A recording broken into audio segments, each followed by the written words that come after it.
จอเท่าเกินนู้นอกูละจอละเท่านั้นยอการเทรดด้วยระบบ CRT ทีเดียวนะมาการเทรดด้วยระบบ CRT นะมากูจะช่วยเชียร์แต่ใช่ไหม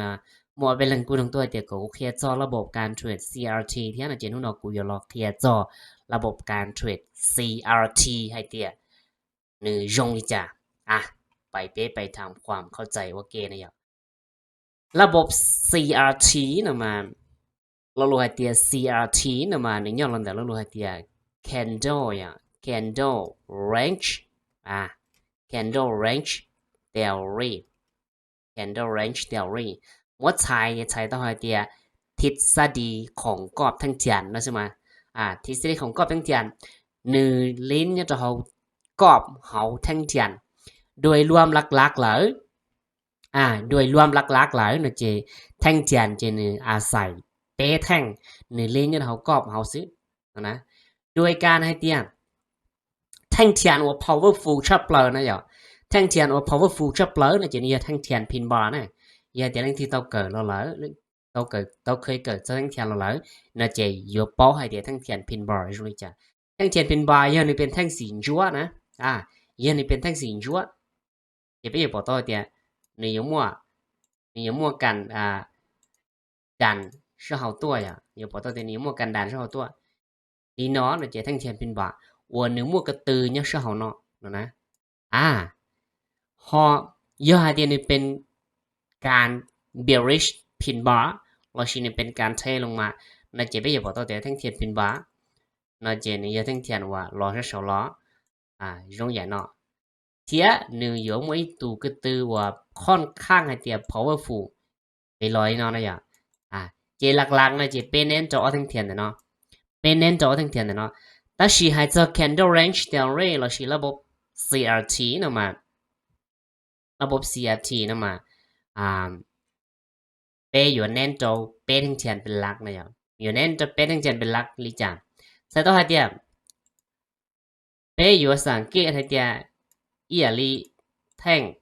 นี่ยังมัวแท่งเทียนยกตัวอย่างให้เดียแท่งนอนะแท่งนอจะแท่งสีจั่วอย่างแท่งนอจะแท่งสีจั่วเจ็บปะเท่าเป๊ะไล่แท่งเทียนตรงนี้นอเลยแท่งนอมาอัดกูอยู่มุกกระตือนี่นออย่างอัดกูอยู่มุกกระตือกูอยู่มุกกระตือแล้วมันอยู่chủ要กูจะจอเราหรือสีมันเท่าไรโอเคแล้วนะกูอยู่มุกกระตือนี่นออย่างยี่เล่นเด้อนะจะมาการตีกรอบนะเจ็บเป๊ะตีกรอบสูงสุดเดี๋ยวแท่งเทียนเนาะเป๊ะตีกรอบสูงสุดเดี๋ยวแท่งเทียนเนาะเทียต่ำสุดเดี๋ยวแท่งเทียนเนาะราคาสูงสุดได้ราคาต่ำสุดเดี๋ยวแท่งเทียนเนาะอินเนอร์เจียนะเจเป๊ะต่อทั้งเทียนต่อไปเป้าหมายเนี่ยเป๊ะเจเป๊ะเทรดเนี่ยเราเขากรอบทั้งเทียนเนาะเสียว่าหาอยู่อย่างเดียวการเทรดทั้งเทียนว่า candle range theory เราใช้ CRT นะการเทรด CRT เนาะเป็นเน้นเกิดมูเคีย liquidity sweep ฝั่งใดฝั่งหนึ่งอย่าให้เดี๋ยวนี้เกิดการ sweep ชักสองนั่นจะเป็นเน้นเซลล์อย่าให้เดี๋ยวนี้เกิดการ sweep ชักหาวนั่นจะเป็นเน้น buy โดยการให้เตี้ยเป๊ะต่อก็แท่งเทียนนะเป๊ะต่อแท่งเทียนเนาะปิดต่อแท่งที่ออกเกิดขึ้นต่อแท่งที่ออกเกิดขึ้นอาจกูเป็นแท่งสีเหลืองแท่งสีจั่วกูแล้วแต่กูจะแต้มเป็นแท่งสีเหลืองใส่ต่อให้เตี้ยหน้าที่เนี่ยเป๊ะจะเป๊ะต่อก็แท่งที่ออกหรือปิดแท่งลงชับเรามาเทรดเนี่ยเราทำเฟรมอีสมองปลอกสมองแท่งเทียนอีสมองที่แท่งเทียนปลอกสมองที่เลยค่อนข้างปลอดผลเนาะดวนเดอมาชิชัวปลอดผลนะเจเป้ยปลอดต่อให้เตียย่อให้เตียแท่งเทียนนะนี่เกิดขึ้นลีน้อยแท่งเทียนนี่เกิดขึ้นลีน้อยหนึ่งเจมูliquidity sweep ชักสองหนึ่งเจมู liquidity เจมู sweep ชักสองนะขอน้อจะรู้ว่าเตีย sweep liquidity ย่อให้เตียหนึ่งเจมูหนึ่งจะสามารถทะลุเนื้อเทียนหรือทะลุเพียงแค่ไซส์เทียนซึ่งราคาหนึ่งจากเราปิดเนี่ยเรากรอบเขานอนะราคาหนึ่งจากเราปิดเนี่ยเรากรอบเขานอในเจ็ดเสียต่อเดียเป้าหมายเดเป๊ะเจ็บเป๊ะย่อเราจะทำเฟรมเมย์อีนาทีให้ใหญ่ร่องอีนาทีให้ใหญ่ร่องเจ็บเป๊ะต่อโครงสร้างเป็นย่อเราจะทำเฟรมเมย์อัดกูอีนาทีเป๊ะนาทีกูเตา จะไปต่อก่อนเกิดการ CISD แล้วชี Market Structure Shift จะไปเสียงที่เราไอ้จอการเทรดด้วยระบบ CRT นั่นมาทฤษฎีหลักๆหนึ่งมาในเทรดAVG คล้ายๆ容易เรียกว่า ICT 那样但是กลยุทธ์การชี้นะกูนะเจกูอยู่ที่เทรดเนี่ยเราส่วนวันนี้เป็น AVG กูเทรดเนี่ยเราส่วนนี่เป็น demand zone TQM push model demand zone TQM พอย่อให้เตี้ยราคานะอย่างย่อให้เตี้ย一直还点你去看是少呢？你看是好ทั้งเทียนจัวลิน้อย你看是好ราคาหรือต้องเกิดการทะลุชิมาจากการเราปีนี้เรากอบเขาเนาะ你เกิดทะลุมุ是好ก็ตื่นเดมุ是好แล้วชิจากการตัวปิดเนี่ยเราเขา range เขาเนาะนะเนี่ยเราเขา range เขาเนาะนะเจย่อเราจะทำเฟรมวินาทีเพื่อหา setup ในการไอเดียซื้อขึ้นไปตัวอย่างไอเดีย容易拎的เนาะอย่างทั้งเทียนปีซื้อไอเดียนี่เป็นเทรนขาลงกิโลนะซะทั้งเทียนนี่เป็นเทรนขาลงกิโลเป็นเทรนขาลงกิโลทั้งเนาะเป๊ะบอกตัวเดียวเป๊ะไล่ทั้งเทียนเป๊ะไล่ทั้งเทียนนี่เนาะเหรอนะเจเพราะหน้าที่เนี่ยเป๊ะเจเป๊ะตีจุดสูงสุดโดยแท่งเนาะโดยแท่งเนาะจุดสูงสุดโดยแท่งเทียนเนาะจุดสูงสุดโดยแท่งเทียนเนาะจะเป็นหัว CRT high เนาะหัว CRT high พอจุดต่ำสุดโดยแท่งเทียนเนาะจะเป็นอยู่หัว CRT low นั่นน่ะCRT low เนาะนะCRT low ที่ CRT high จะเป้าหมายเดเป๊ะเนี่ยเป้าหมายเดเป๊ะจะเป๊ะเทรดทั้งสองไฟสามารถเทรดทั้ง buy sell ต่อที่ชีหน้าที่เดเป๊ะจะเป๊ะต่อแท่งถัดมาต่อแท่งถัดไปแท่งถัดไปให้เตียนืออยู่เป็นแท่งเทียนชีเนี่ยย่อให้เตียแท่งถัดไป1กิโล1กิโลเนี่ยจากการตัวปิดเนี่ยเราก็พอเนาะนะ1กิโลจะนึกทะลุ的时候了แล้วสิที่เนี่ยจากการตัวปิดเนี่ยเราก็เขาเดี๋ยวจะเส้นCRTโลนะจะเส้นCRTโลนะจะเป็นย่อเราจะทำเฟรมย่อยเพื่อหาโซนเขาบายจะไปเป้ยปกให้เดียราคาเนาะนิยมการเคลื่อนที่ราคาเนาะนิยมการเคลื่อนที่ตรงใหญ่หน่อยอย่าเป็นย่อเราจะทำเฟรมย่อยนะเป้ยบอกตัวเดียหนึ่งมั่วการเคลื่อนที่เกิดการสร้างย่อเราทำเฟรมย่อยเกิดการสร้างหายไหมที่ต่ำกว่าไฮเดิมเกิดการสร้างหายไหมที่ต่ำกว่าไฮเดิมเป๊ะเขาเทรดย่อเราโซนวันนี้เป็นจะเส้น CRT โลเนาะเพื่อไป TP ย่อเราโซนว่า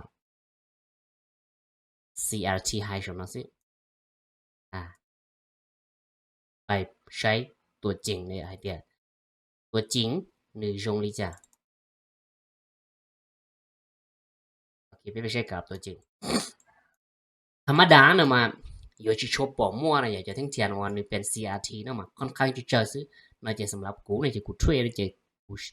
ชี้ CRT ในกรณีให้เตียเทียจุดกับตัวส่วนเราเน้น demand supply จะชี้ CRT เทียจุดกับตัวเรียน到是那样เฮ้ยเดี๋ยวกูช่วยชี้ CRT อย่างเดียวเนาะมากูชี้มีจะคอยเตียนอาการว่าก็ยังบอก CRT แล้วที่เป็น candle range theory นั่นนี่เกิดขึ้นออกมาจะเจอซึ่งนะยกตัวอย่างยงอย่างนี้นะเนาะเป็นสามารถเทรดและทางขาขึ้นขาลงแท่งเทียนปัจจุบันนะอย่างแท่งเทียนปัจจุบันนั่นนะแท่งนอเป็นอย่าบอกตัวให้เตียแท่งเทียนเนาะนะเป็นสามารถตีจุดต่ำสุดของเนาะเราจะเป็นหัว CRT low นั่นแหละ candle range theory low ออกช้าเราจะ CRT high CRT high แต่เป้าหมายแต่เป็นเราชื่อว่าภารกิจแต่เป็นนะจะเป็นเทรด support เนี่ยเรากอบของเราซะเป็นเทรด support เนี่ยเรากอบของเราซะเ chỉ nên trade tờ được khó lấy cầm lại khát thính nhớ họ nó thế này cầm lại khát thính nhớ họ CRT 2 thiết CRT rồi chỉ riêng là chỉ bé tàu cọp li nó là chế dạo bé dụต่อไปจะbéต่อthanh tiềnที่อ๋อหายเตียเช่นหนึ่งเขียเสเสาหรอเสานะขอนอจะก็béเข้าใจเตียหนึ่งเปรียบเสมือนโรงอย่างเราเลยหายเตียหนึ่งเป็นแนวหับเทียแนวต้านเนี่ยเสียทีหายเทียเสียทีโลนะย่อหายเตียทั้งเทียนถัดไปนะเอ็นหนึ่งไปเขียเสเสาแต่ชีหนึ่งตะการเราปิดเนี่ยเราก็พอเนาะนะจะไปยันเทียส่วนในการเข้าเทรดกี่หลอดนี่เนาะเขาย่อหายเตียราคานะอย่างเราชี้แท่งถัดไปหนึ่งกี่หลอดเช้าสวีปเช้าเนาะเคลียร์ลิกิตี้เช้าเนาะตาชีนึงก็เราปิดเนี่ยเขาก็พอเนาะจะเป็นเทียดีมานเป็นเทียดีมานในการเข้าเทรดใบเย่ไปทีพีเนี่ยเราโชว์เสียที่ให้โชว์เนาะดินดาวซื้อนั่นน่ะโอเคอย่าไปตัวอ้วนอย่าไปย่อเราจะทำเฟรนย่อยอย่าไปย่อเราจะไปชิตัวย่อแต่ชิไปต่อทั้งเทียนที่อ๋อหายเดียนี่ปิดลิจ่าแล้วต่อทั้งเทียนที่อ๋อเดียทั้งเทียนที่อ๋อน่ะนี่ปิดลิจ่าโอเคทั้งเทียนที่อ๋อน่ะอย่าไปปอนะอย่าไปปอตัวเดียนี่เป็นทั้งเทียนพินบาร์ยงอย่าลิกูให้นี่เป็นทั้งเทียนพินบาร์หนึ่งกิโลสวิปเขาก้าน่ะอย่าหนึ่งกิโลสวิปเขาเนาะตาชีนึกจากการเราปิดเนี่ยเขาก็เขา range เขาเนาะนะ range ใช้ต่อให้เดียนึกทำการsweep low sweep CRT low จะเป้าหมายจะนี่ยันเจมูทีพีเนี่ยต้องโชว์ CRT ให้จะเป้มาลิย่อเราจะทำเฟรมอีนาทีเป้มาลิย่อเราจะทำเฟรมอีนาทีเป้าหมายเนี่ยเป้เนี่ยเป้าหมายเนี่ยเป้นอเจเป้ปอต่อเดียราคานั้นเกิดการ equal high เขานะเกิดการ equal high เขานะเกิดการ equal high เขานะขอนอกมานี่จะ equal high ซะนึกจีต้องคอนเฟิร์มกันบางครั้งนะมาเยอะให้เตียกราฟเนี่ยเราชี้ราคานะหนึ่งเจตัวนึกสามารถทะลุของนอร์เสานะเจแต่ตัวเดียโซนอนี่จะชี้ equal high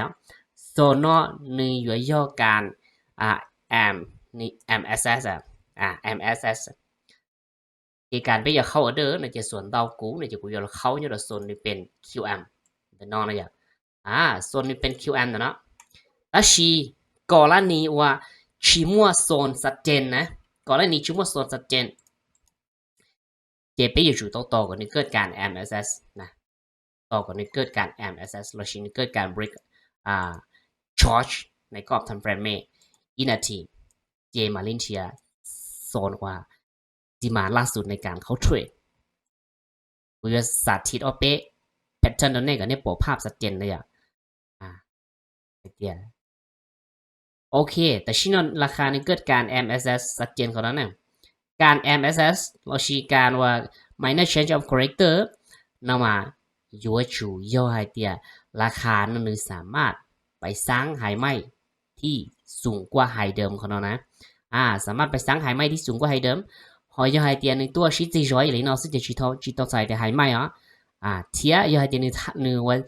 การนึกสร้างไฮไหมเราชี้นึกสร้างแค่ไซส์เลยนะซึ่งจะชินับเลยนะจะชัวร์เลยนะยัวจูย่อนึกทำลุ่มเนื้อเทียนมาเทียเจการยัวเข้าเดินแต่เป็นเจจะเป็นเทียโซน supply โซนดีมานล่าสุดนะอย่างโซนดีมานล่าสุดว่าสารคาเจมูเบรกเราชี้เจมูเจมูสร้างไฮไหมต่อนะโซนแต่นั้นนะดีมานล่าสุดนะดีมานล่าสุดเจจะโซนแต่นั้นดีมานล่าสุดเจจะโซนแต่นั้นเจการเข้าเทรดนะเจเขาออเดอร์เนี่ยโซนนี่เป็นดีมานล่าสุดแต่นั้นสิเพื่อไปที่ P เนี่ยเราโชว์ CRT high โชว์เนาะเพื่อไปที่ P เนี่ยเราโชว์ CRT high โอเคใช้หนึ่งโปรหับออเดอร์เลยโอเคเดี๋ยวฉันเอากราฟหนึ่งกิโลหับออเดอร์นะ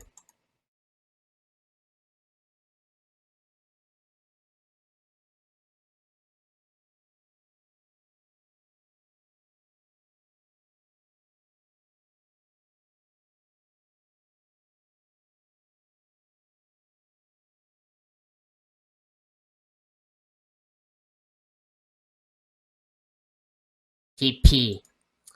การเทรดด้วย CRT จีลีนอสเนี่ยแต่ชีมากูยกตัวอย่างเอาไปก่อนแล้วนี่ก็ในปอภาพสิเทียก่อนยกอันจงให้เตียเป็นเน้นโซนนี่เป็นดีมานเราชี supply ว่าสามารถสาราคาเจมุทะลุสนะยงอย่างลีโซนเนาะอย่างโซนล่าสุดว่าสาราคาเจมุทะลุยอดโซนเนาะนะโซนล่าสุดว่าสาราคาโซนยอดโซนดีมานว่าสาราคาเจมุสังหายเขาเนาะวันนี้สามารถเชื่อชาหายเขาเนาะนะยอดให้เดี๋ยวนี้เจตัวลีนอสเอ็นจิตเอาสังหายไม่ว่าเชื่อชาแล้วชิตเอาเกิดการ MSS เนาะเจ็บโอกาสให้ที่จะไปเข้าเด้ออย่าไปหงจงจะไปกูพี่แต่ชีวินเล่นในยูเจอร์นะวินเล่นในยูเจอร์แล้วชีอัตสนะในยูเจอร์เนี่ยจะไปต่อกันในเกิดการ change of character ในก็ทำเฟรนด์เมย์แล้วชีเกิดการ MSS มันนี่โอเคด้วยกูจะไปใช้หรือตัวอย่างอะไรไอเดียหรือตัวอย่างในอย่าวิเคราะห์เลยจ้ะโดนชอบปล่อยมาไปชีทำเฟรมอีสมองเทียบเปล่าสมองมันนี่โอเคด้วยในโอเคด้วยตัวเป้เนี่ย โอเคด้วยให้เดียแต่ชีเนาะจะเป็นไรแท่งเทียนว่านอนนะยกตัวอย่างแท่งเทียนจะรงเกาหลีเนาะแท่งเทียนจะรงเกาหลีเนาะจะให้เดียสำหรับกูเนาะมากูยันเชียภาพใหญ่เนี่ยตลาดไปโอเคจอเท่าจะให้เดียเน้นแท่งเทียนอย่างเดียวเสียทีอย่างเดียวซิเนาะมาความเสี่ยงหนึ่งค่อนข้างเชียนะโอเคจะให้เดียนี่ชิเกอร์แท่งเทียนว่า CRT อีอะไรกูหายนะเจชื่อเข้าเด้ออย่างชื่อเข้าเด้อกรณีให้ที่โรงเรียนเนาะหรือเกิดอะไรหรือเกิดการ liquidity sweep โรงเรียนได้แท่งสองน้อยแท่งเนาะเป็นสามารถตีเป็นแท่งเนาะเป็น CRT high ที่ CRT low เอาอย่างก่อนก่อนหน่อยแท่งเนาะเนาะตีเป็น CRT high พอโซนของครับตีเป็น CRT low candle range theory low นะเจ็บเป้าหมายเนี่ยเป๊ะนะเจ็บเป๊ะต่อกันนึงเกิดการ sweep ฝั่งใดฝั่งหนึ่งอย่างนี้เกิดการ sweep เช้าเหาเราจะเป็นเน้นบ่ายนี่เกิดการ sweep เช้าเช้าเราจะเป็นเน้นเสี่ยวแท่งปัจจุบันเนาะแท่งเลี่ยนๆเนาะดิจิตอล sweep นะอย่างจะเป็นต่อแท่งถัดไปว่าก่อนนี่ sweep นี่เกิดการกวาดสภาพคล่องอีฝั่งจงมาเป็นมาลีเน้นหาโซนเข้าเด้อ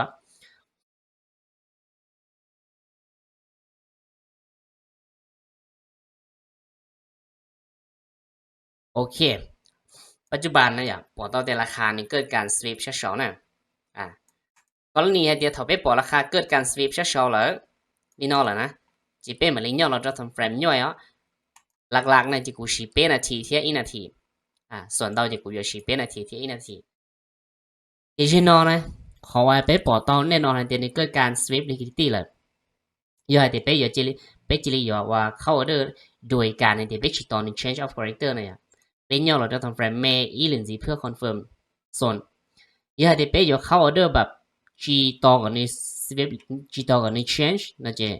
ไปเข้าเด้อเนี่ยเราส่วนเนาะเข้าเด้อเนี่ยเราส่วนเนาะก่อนน้อนออกมาย่อยเดี๋ยวไปที่ตรงใช้เนาะมา G ต่อเกิดการ change of character ว่าสัจจ์นะG ต่อเกิดการ change of character ว่าสัจจ์แล้ว G ต่อเกิดการ MSS นะหมายรวมชับหลังออกมาเป๊อยู่จุดโตกับราคาในสามารถ break โซนนั่งนี่หรอกเป๊มาลินเทียส่งเขามาวินเลดนี่เชียด้วยนี่จุดเกิดการ MSS เขาเนาะแล้วชีฮะที่เป๊จีดีเขาเลยนอกจากกูอยู่เขาเนี่ยเราส่วนในเป็น QM แล้วนะกูอยู่เขาเนี่ยออเดอร์เนี่ยเราส่วนในเป็น QM แล้วนะเขาออเดอร์เนี่ยเราส่วนในเป็น QM เขาเนาะ SL จะวางโชว์น้อยอย่าง TP อยู่ว่าจอเนี่ยเราเขา candle range theory low เขาเนาะ CRT low เขาเนาะสำหรับ TP นะใช้เชฟเป๊ปว่าไลออเดอร์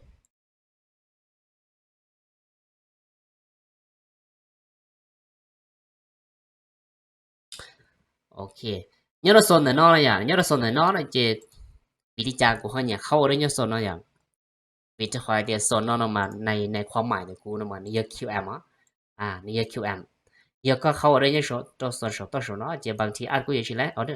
อชีโซนอันนึงเป็น QM 的一นาทีนะยอดเป๊ะว่าที่จงว่าใช้เนี่ยเจไม่จะบอกตัวเดียวราคาเนาะวันเด่นแต่เนี่ยเอาเย็นหนังตัวมาเป็นเทรนด์ขาขึ้นนี่เนาะเป็นเทรนด์ขาขึ้นเนาะสร้างไฮโลไฮโลไปสร้างไฮไม่ว่าไก่ชาไฮเก่านะอย่างนี้สามารถไปสร้างว่าเจมูต่อเต่านะจะนี่เกิดการย่องอีหลอนี่เกิดการย่องอีหลอโดยน้อนะมันนี่จะต้องเกิดการ MSS ว่าชัดเจนถ้าชีมานี่เป็น QM เป็น QM สามารถเข้าออเดอร์ด้วย QM อีละทีTP นี่เราเขา CRT โลเขาน้อยเชียร์เบสสามารถเชียร์เซตอัพในการเข้าเทรดอีหอมสีหลังจากวันนี้เกิดการ MSS ของการเนาะอีดีโอเคปัจจุบันในชิ้นราคานี้ต้องเกิดการ MSS ส่วนน้องอีหลอนะเบสสามารถเข้าเทรดอีหอม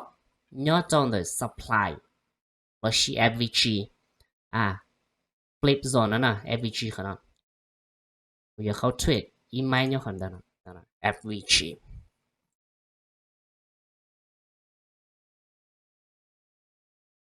SL ตั้งส่วนน้อยTP ตีโซนเขานะอย่างก็การเข้าไม้เพิ่มนะเขาเรียกการเข้าไม้เพิ่มเช่นหนึ่งตัวหาบอร์เดอร์นะบางทีเดี๋ยวนี้กูจีตัวหาบอร์เดอร์อย่างสำหรับไม้น้อยใช้ตัวจริงหนึ่งตัวหาบอร์เดอร์เนี่ยเราจะส่วนเป็น average นะเนาะ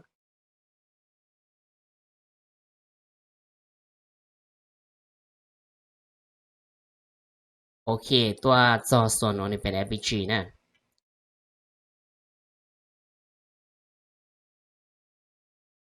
เช่นหรือ TP หรือ SL นะสำหรับไม้น้อยนะโอ้แผ่นเนาะ SL ไปSL ไป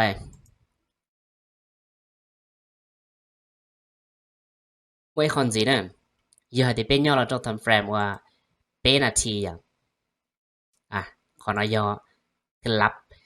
อย่าให้เตียเป๊ะต่อกับราคานี่เกิดการคอนเฟิร์มว่าชัดเจนอย่าได้เป๊ะเขาแผนเนาะจะเป๊ะโอกาสให้เตียอยู่วิลเลเชียดัวอย่าได้เป๊ะย่อเราต้องทำเฟรมอีย่อเราจอนะเอสขอเป๊ะปอต่อเดี๋ยวนี้คอนเฟิร์มชัดเจนนะเจราคานั่นเกิดการเยมุสังหายไหมเอเราสังโลเขาเนาะเยมุสังหายเขาเนาะขอนอนในยกขอกวด liquidity sweep เดี๋ยวเราเดี๋ยวเท่านี้ล้อในจะนี้เกิดการ MSS เขาเนาะจะไปเข้าออเดอร์เนี่ยเรา QM เป็นนาทีเขาเนาะเขาเนาะไปเข้าออเดอร์เนี่ยเรา QM เป็นนาทีเขาเนาะเจกะเจสำหรับแผนว่าเข้าออเดอร์เนี่ยเรา QM เนาะจะในที่เรียกการเทรดด้วย CRT ของเทนั่นแหละการเทรดด้วย CRT ของเทขอออเดอร์ว่าเขาผู้ชนน้อออกมาขอจงขอเดียเป้ไล่เชียแต่ชีขอเสียนะจะเสียขอเดียวินเลดโอกาสขอเป้อยู่สนามมาในเจอวิจารณ์เขาเดียนี่ชิตเกิดการ MSS ขอน้องนะเกียร์เท่านี้เกิดการ MSS เราชินี้เกิดการmarket structure shift แล้วนะเจเป้มาที่เข้าเรื่องนี้เราสนเป็น QM ของเนาะเจโอกาสให้เดียวินเลดนี่อยู่เชียดัวนะอย่าโอกาสให้เดียวินเลดเราเชียตัสนะนี่อยู่เชียดัว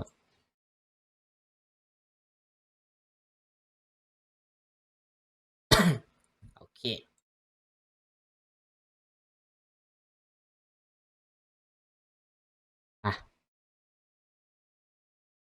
ใช้บทสนทนา TP นะ